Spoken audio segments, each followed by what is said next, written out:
we have kind of a smaller group today, which is just fine with me because that gives us an opportunity then to ask some questions.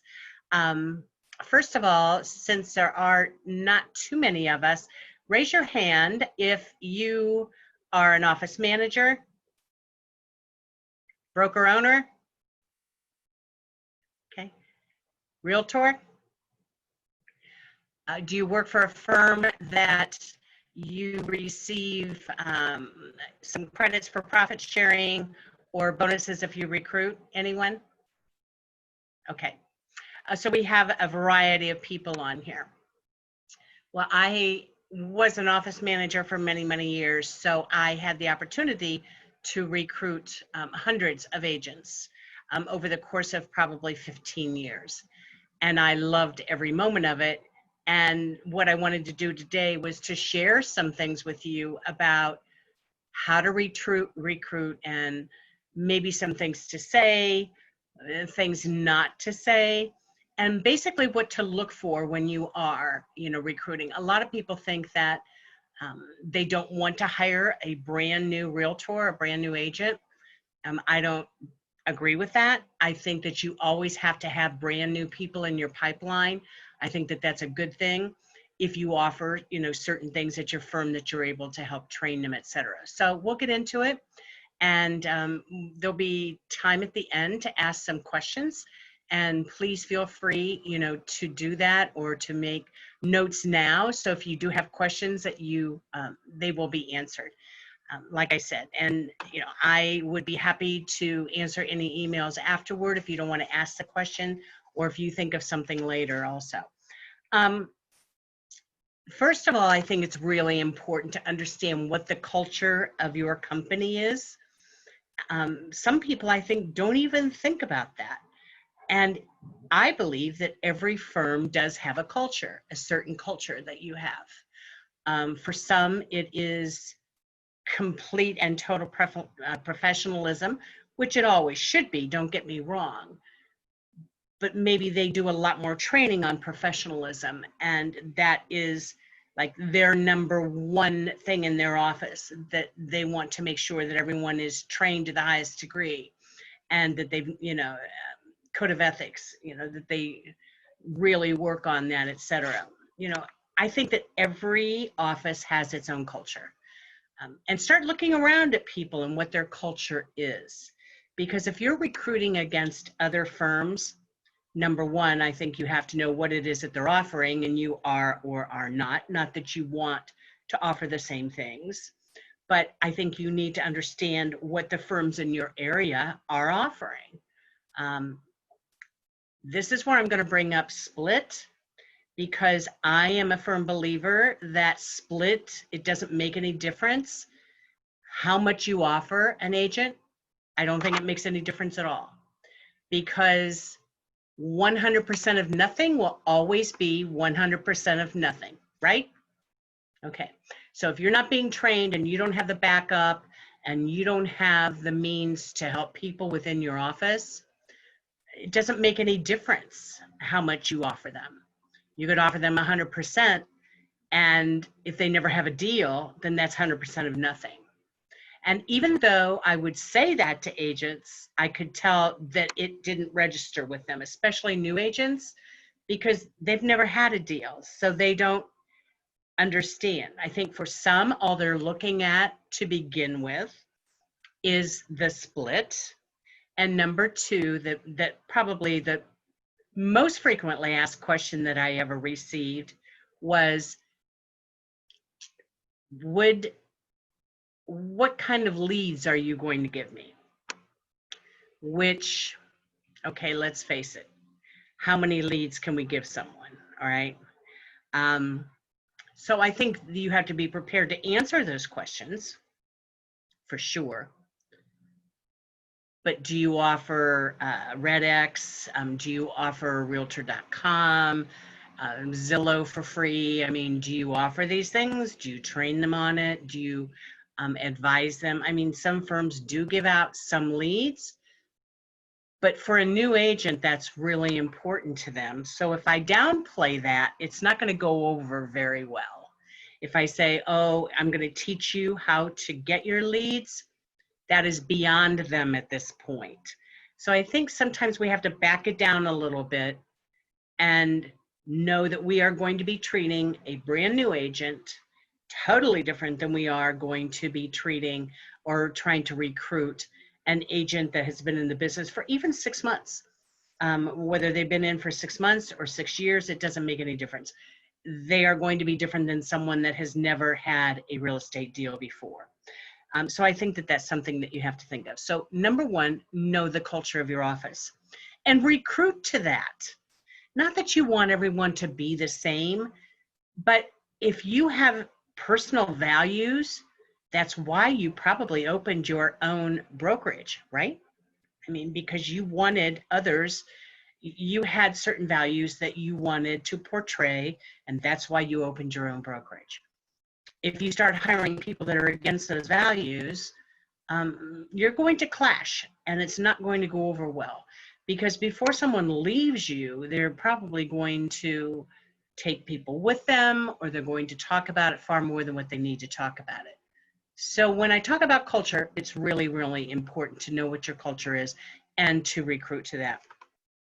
Embracing diversity, absolutely. I always have. I actually recruit to diversity. Why? Because I want all segments of our population in my office. It's reality. It's the way that's the way this world is. I'm fortunate that I live in South Florida in Fort Lauderdale. So we are a very, very diverse community. And I love that because the more languages we speak, the more the differences in culture that we have. Everyone brings something different to the table. And you will find that in your brokerage, that is a real plus to do that because we all have something to learn, and it's the easiest way probably to start learning from each other. So embrace that diversity. Not everybody's going to be a fit for your firm. I think that that's really a tough nut sometimes to crack because we try to get everyone, but not everyone's going to be a fit for your firm. I can tell you that after a while of recruiting, I can sit down and within 5 minutes, I can tell you two things. I can tell you if they're right for my firm, and I can tell you that they are either going to make it or not make it in real estate, depending on the answers that I've asked them at the very beginning. It becomes very clear to me. There's a lot of people that come in very cocky. You're kind of looking, I think, for humility at this point, because if you've never sold any real estate, you better have some humble bones within yourself, because otherwise you're going to have some trouble. Wouldn't you agree with that? I mean, you have to be willing to learn. If you're not willing to learn things, you're going to be bucking heads with that trainer and the manager, and it's not going to end well. So you really want to, look for people that would be a fit for your firm, and be intentional with who you want. Be intentional with that. There's nothing wrong, with knowing who you want to be in your firm. In fact, you should know the kind of people that you want to be in your firm. Like I had said,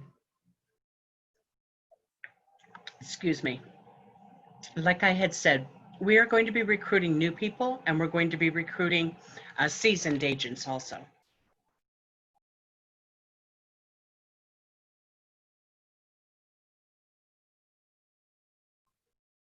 I'm sorry, it's allergy season in Florida. And if you saw anything about the sand things coming in, I had to make a couple runs out this morning, and it's really kind of affecting me. So I apologize for that.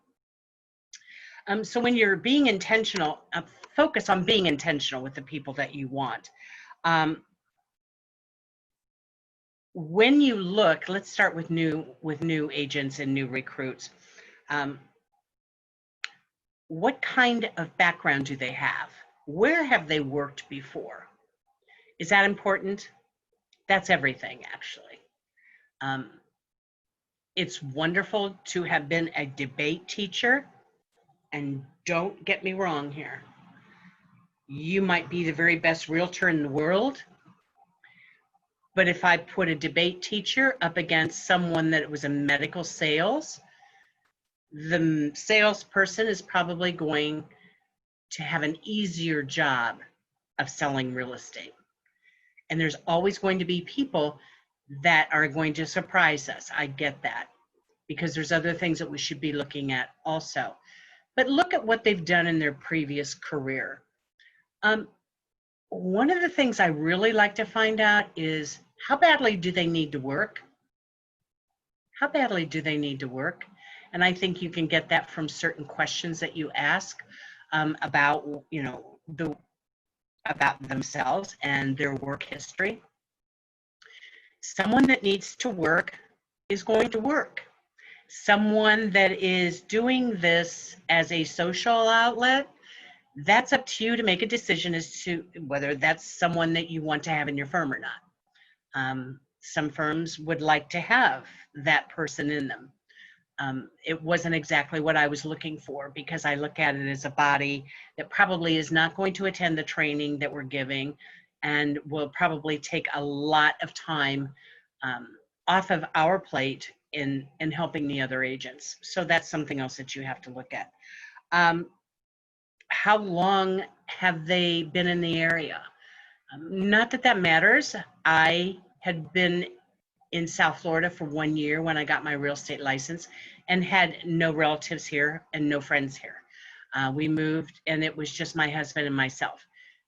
I was very successful my first year, but I really had to work at it. It's going to be easier for someone depending on their drive. For me, my personal drive was my husband looking at me and saying, isn't that a commission position? Because I had come from a very successful job in management, and I came to Florida and found out that they didn't pay anything. So I was kind of looking for something where I could be an entrepreneur, and in looking at homes, found out very quickly that this is probably something that I could excel at. So that's what I kind of took a look at. When you're looking at seasoned agents, how much are they currently selling? Every MLS, you can pull that up.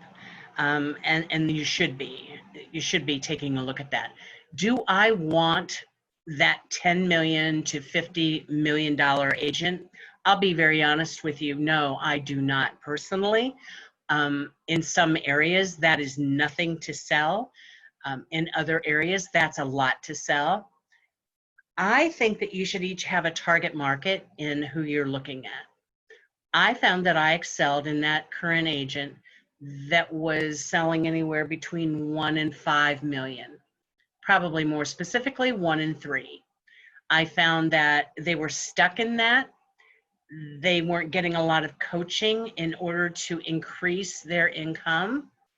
And if I could get them in my office, I could help them make a lot more money. And that was always true. And then that testimonial, of course, really does bring in other people.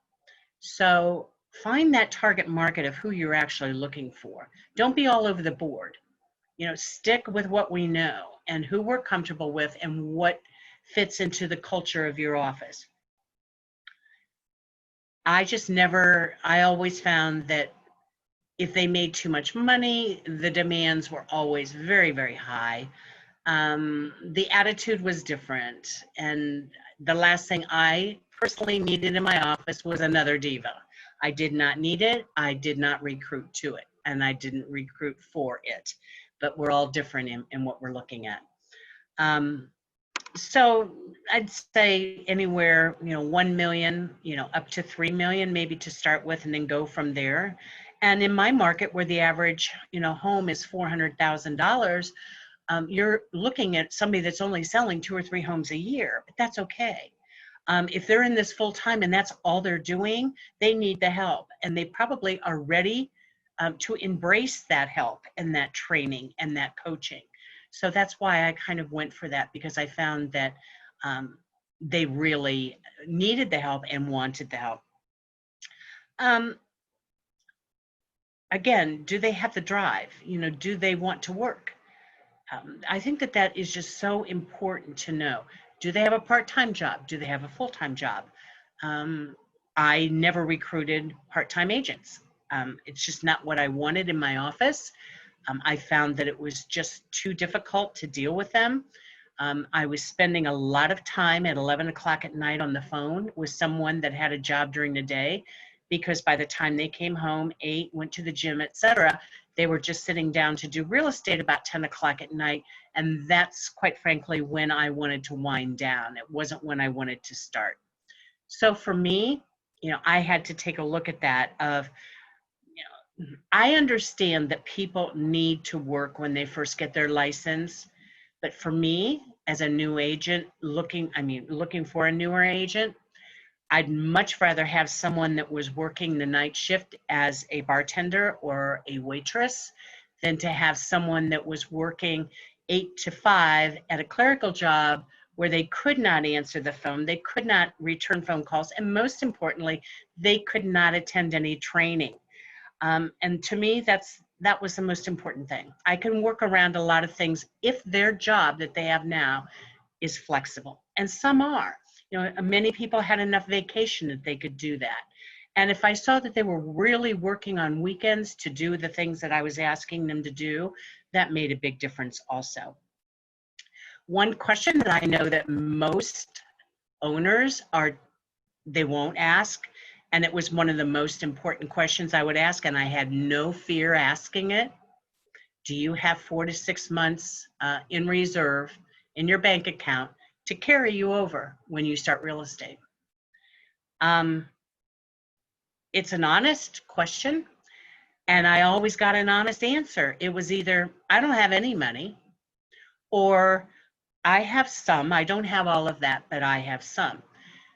In my market area, it's my association dues are pretty expensive, and my marketing costs are pretty expensive. And if you don't have a bank account that you have set aside to do these things, if you were just struggling to go through the class and pay for your real estate class, it's going to be tough for you to do this. And my suggestion to them was always, I think you need to, maybe save some money. You're going to need at least $2,000 the first month. That's your association dues. That is going to be your super costs. All those things, that you need, maybe some website costs, all those things that you need to get started.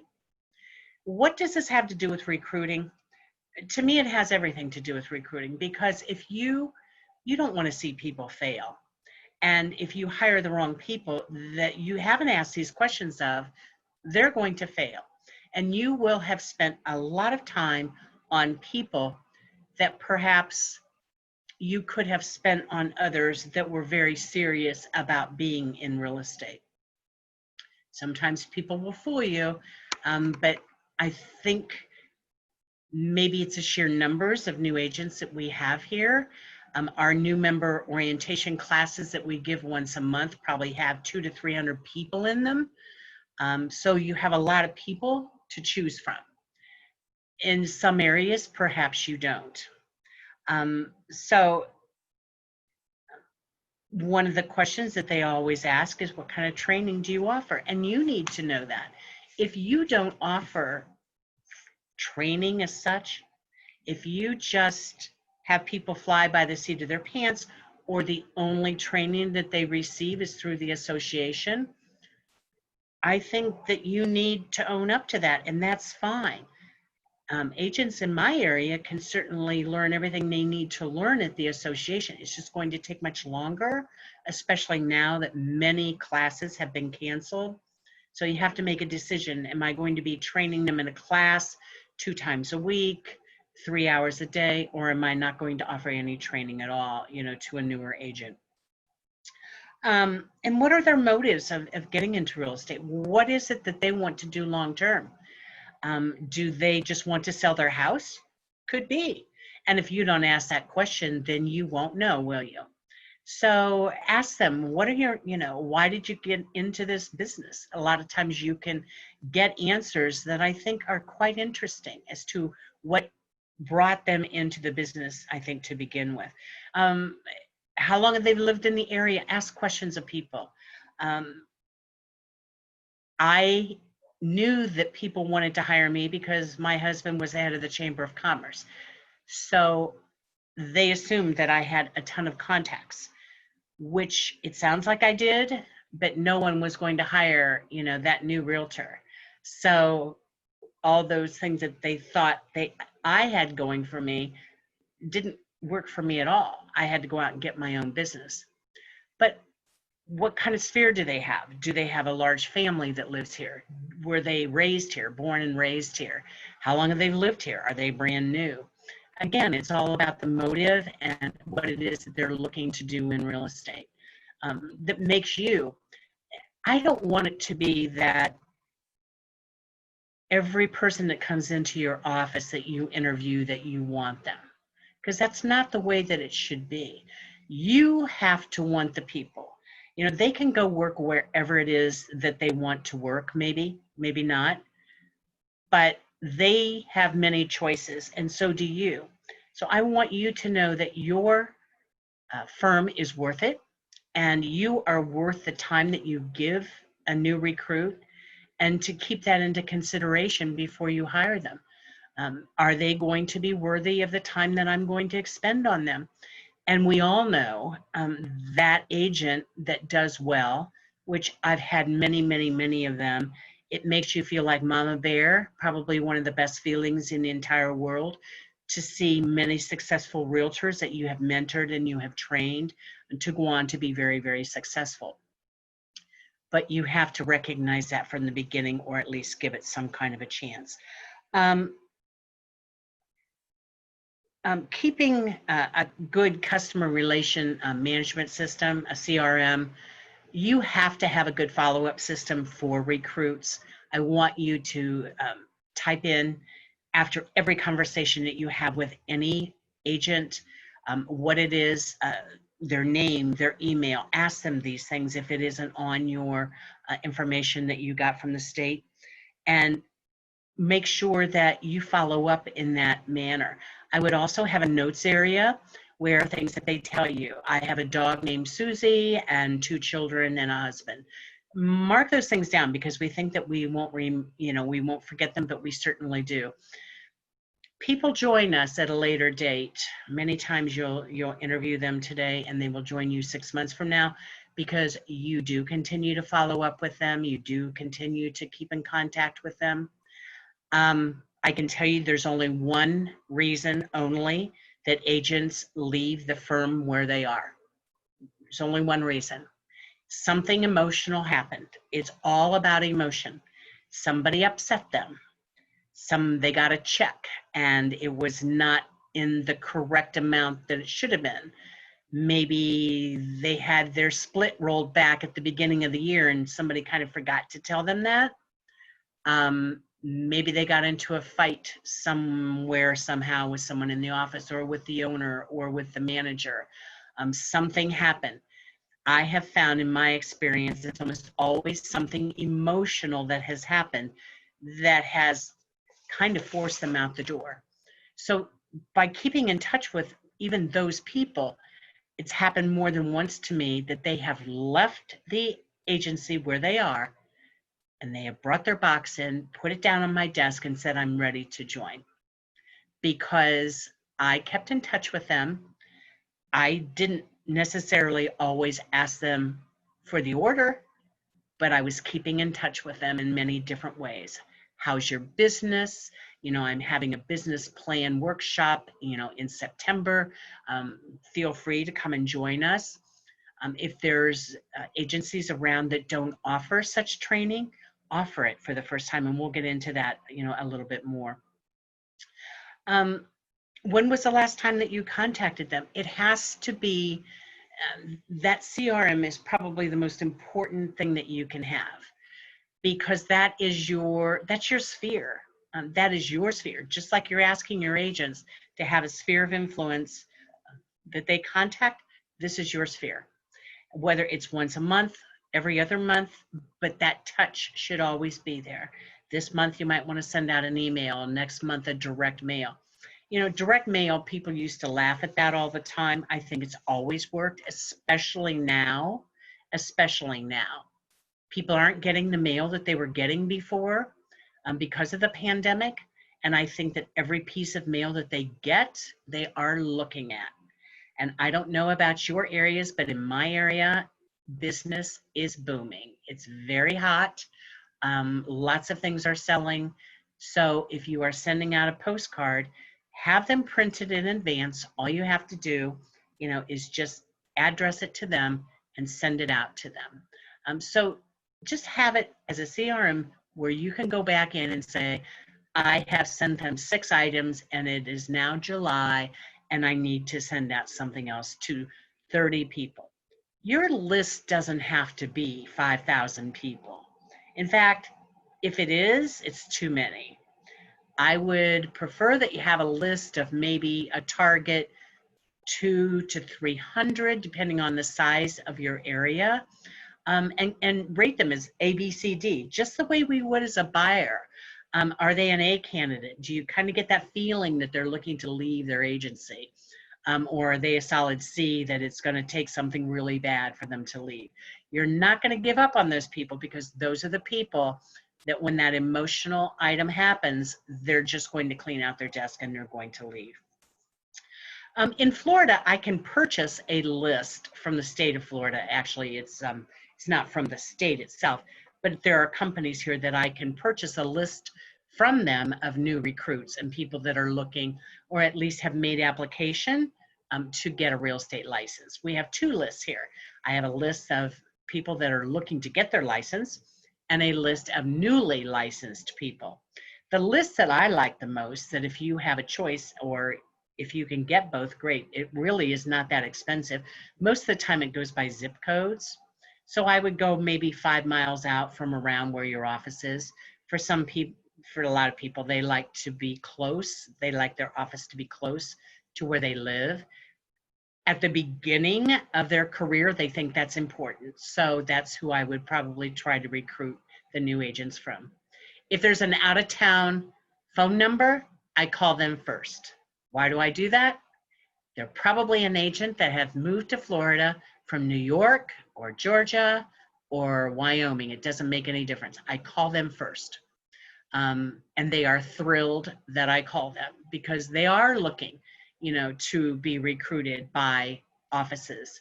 And they like the fact that you have contacted them. So look into purchasing lists. There's all kinds of companies. Just go on and Google, you know, how can I get a list of new licensees, real estate licensees in Broward County or in Dade County or whatever county that you're in. And I'm sure that it will help you do that. Someone is unmuted right now, if you could mute. Thank you. So when you get that list of people, by the time they get their license, they've already made up their mind as to where they're going to go. I can tell you that most of the time they have. So that's the other reason that I like to use a list of, you've just made application for this. Holly, could you mute your phone, please? For what? She said, I don't know. He just said, Holly, thank you. Okay. That happens to all of us. So what you want to do is you want to make sure that you get those lists, you purchase those lists. They're not that expensive. Usually you will pay, you know, a nickel per name, or it depends on state to state, I guess. But call them before they get their license, because those are the people that you probably will have that will join you first, or at least come in for an interview. And I would ask them, could you come in for an interview? They'll say, well, I'm kind of studying for the test. You know, I think it'll help you with the test, because it will give you an idea, you know, of what you have to look forward to. And I think it does spur you on to do a little bit better on the test. I would also suggest that on seasoned agents, that you, especially in today's time, that you offer something to them. You're not going to be recruiting them to come to you to make more money. They know how to make money. Maybe you have some tools that are a little bit different. But what they really want is something that they don't have where they currently are. So if you are really, really good at teaching buyers on how to do a buyer agreement, whatever, have a buyer agreement Zoom class and offer that out. Have it on social media where you are going to be offering it, maybe 2 weeks out, and have them registered directly with you. By September, we normally start doing business planning sessions, offer to do business plans. I certainly would do that for people. October is breast cancer month. All the events that are normally outside are not going to be, luncheons, et cetera, are not going to be done that way. Think about going completely out of the box and saying, we're taking a $10 donation. This is a closed room. We're having a great speaker. Find a great speaker that will volunteer their time for this event, and then donate all those proceeds to the Cancer Society. People, for $25 or $20, whatever it is, it just shows that you're part of the community. And I think that seasoned agents really like to know that their brokers are involved in their community. And so you have to think a little bit differently right now in order to get those seasoned agents to, at least talk to you. You're not going to sit there, on the Zoom call and talk about joining your office, but your logo is going to be there, and you are going to be able to send them a thank you note afterward, with a donation slip, whatever it is that you can do to get people online. I have some friends that are broker owners. They're doing free coaching calls every Wednesday at 9 a.m. or 10 a.m. They have had quite a following with that.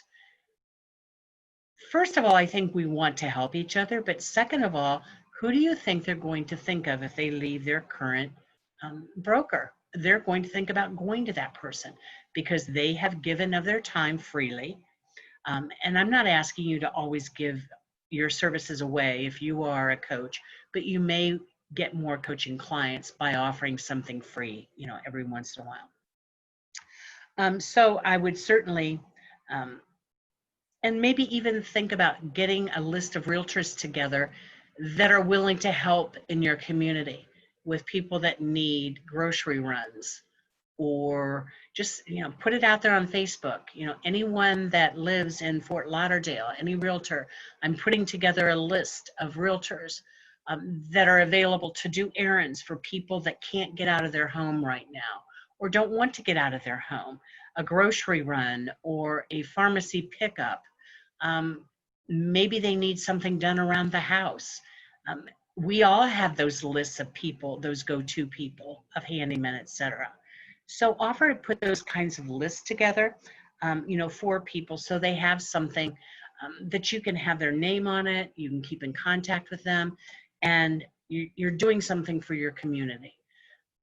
I know that sounds like, I don't want to mix that up. We aren't doing this just to recruit, but I can tell you that when we do things that are of value to our community, people respect that of us as brokers, and they want to join people that are respected and that do offer something more than just coming into the office.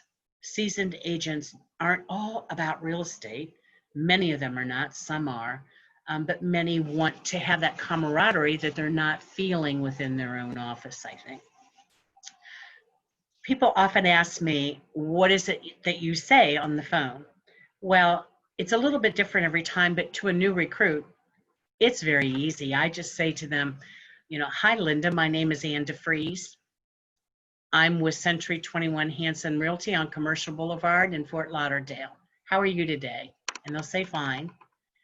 And then I say, I see that you're getting your real estate license. Are you excited about getting it? Where are you taking your class? Are you doing it online? Are you doing it in the classroom?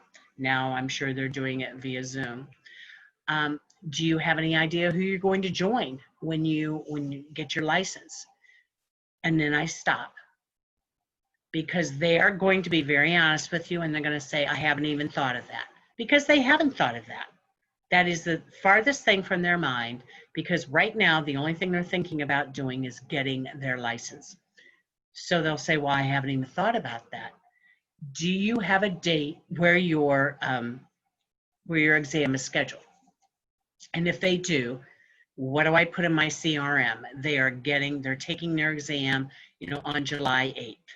You better believe on July 7th, I'm going to make a phone call to them. If they don't want to come in before that date and talk to me, I do ask them, I'd like for you to take just a couple minutes, come into the office. I can tell you a little bit about real estate, what you can expect on the test, answer any questions that you might have about how you go forward from that, and give you a tour of the office. 9 times out of 10, they say, I'd love to do that. First of all, I think they're looking for a diversion from being an everyday realtor.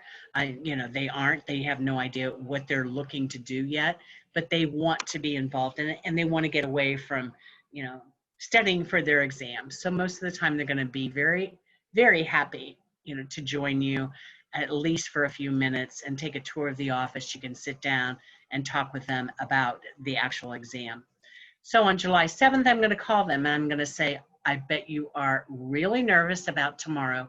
Don't be. You're going to be fabulous. You've been trained really well.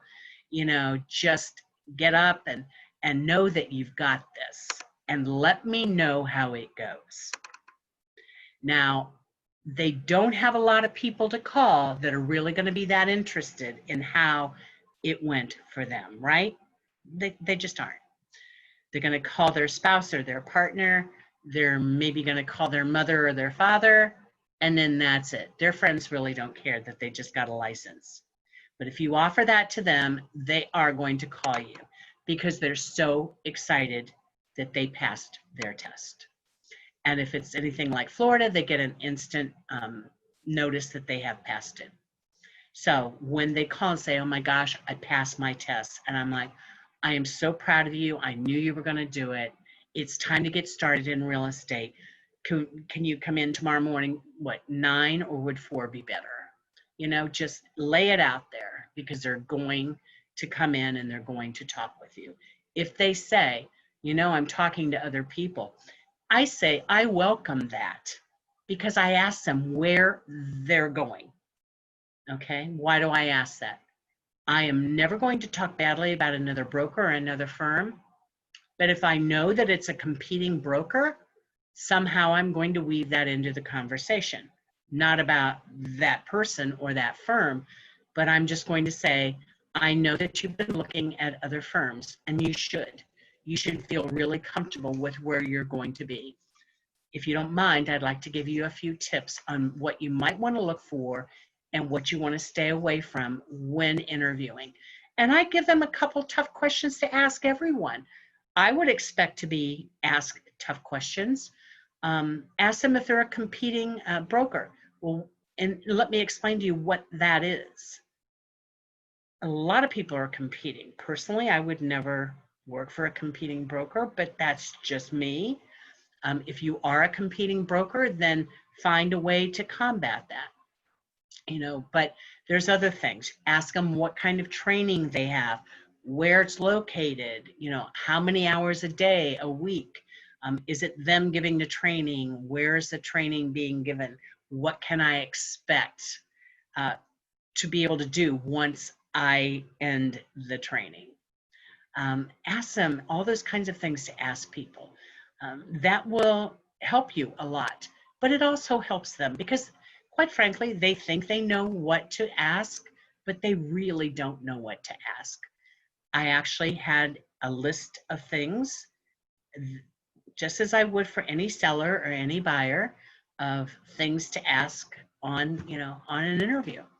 And I was very honest about all of it, because people don't know what to ask. And who's to say what's right and what's wrong? It isn't me, but it is up to the recruit to understand what it is that they're getting into before they do it. Because once they're there, they feel compelled to stay there. And when I follow up, or I would also, keep back in touch with them, or if I happen to see that they joined another firm, I always would pick up the phone, or I would send a note or a text and just say, I see that you joined so-and-so. I'm so happy that you are starting your real estate career. You should know in the first 3 to 4 months if this is a good fit for you. And if you don't feel that it is, please give me a call. I think that that's a very nice way of just keeping back in touch with them. And I wouldn't fault anyone for saying that. Because a lot of people say a lot of things to new people that may or may not be true. And it could be that they walk into that office and find that it isn't a great fit for them. So that's, what I would take a look at. I'd like some time here for you to be able to ask questions. If you have any questions about recruiting that you would like to ask, I'd be happy to answer them. Anyone? Come on.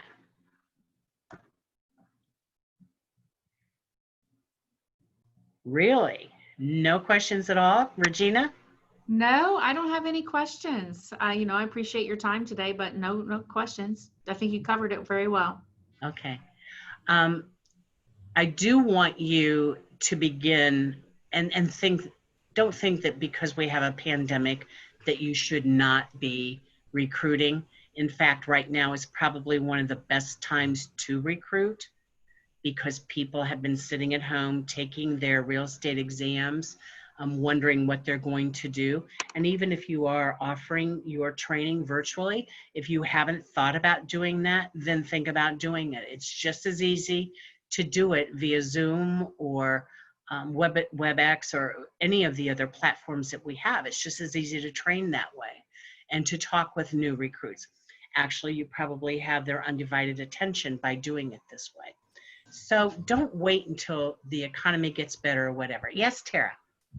So is it easier to have one person in the office to recruit and then one person in the office to do the training, to have that role split? Well, it depends on how your office is set up and how many people you have. I think personally that the person that you have recruiting should be the only person recruiting because they will have a bond with the people that they're talking with. I think it's easy to pass them off, once you have signed them up for something, to someone that perhaps is better at training than what your recruiter is. But if you're looking for someone to recruit, I think that you need to have someone that is very detailed, very goal-oriented. I think if you have someone in your office, you need to have them on a bonus system. It could be someone that you currently have on your staff. But if you pay them a bonus per person, as a sign up, a lot of times you'll just give a sign up bonus and then maybe you will give them a percentage off of their first 3 deals or whatever. However it is that you want to structure it, there has to be something in it for your recruiter. There just has to be. And I think if you divvy that up to people, I don't think they're going to take it as seriously. And I don't think that really a recruiter might also be your best trainer sometimes because your trainer has to have a completely different personality. Okay. Does that make sense? Yes, yes. Yeah. I just know that when I've been recruiting that my CRM, I knew what all my symbols meant. I knew when to follow up and how to follow up. And I just see a lot of problems if you have several people doing it. It would be like, well, you were supposed to do this. And no. One person, unless you split it up with one person doing experienced and one person doing brand new. But if you can, I just say one recruiter. And it could be someone that doesn't maybe even have a real estate license. They're just really good at sales because it's a sales job. It really is. That maybe, they want to supplement their income, or maybe a realtor that's been around for a long time, that doesn't want to go out and list and sell anymore. I mean, I think that there's a lot of people out there that if they're trained properly could be great recruiters. I really do. And in some areas, they aren't as lucky as we are in Florida. We maintain that we're still an essential state, and we have been busy ever since the pandemic started. We probably were, the first month was probably slow, but now everything has multiple offers on it, don't have enough inventory. So it depends on your area too, of how much you're doing. We have 153 houses on the market. We are super busy. Yeah. Yeah. So, And so know that when you have that there's a lot of people, if history repeats itself, which I'm sure that it will, whenever there is an employment problem, people always get their real estate license. They just do. Every recession we've ever had in this country, you will see that our numbers increase substantially after a recession or after something has happened. Why? Because they think that real estate is so easy and fast money. Well, we know that that isn't true, but they don't know that, okay? They don't know that. So you're going to see the number of licensees in your area catapult. I can tell you that. It's what happens. So if there's ever been a good time to recruit, I think it's now. I really do. thank you. You're welcome. Okay, no other questions. I appreciate you being on here today. I hope it's been helpful. And if you find that you have any questions later, feel free to give me, a call or an email. And it's been delightful to be with all of you today. Thanks. Have a great day.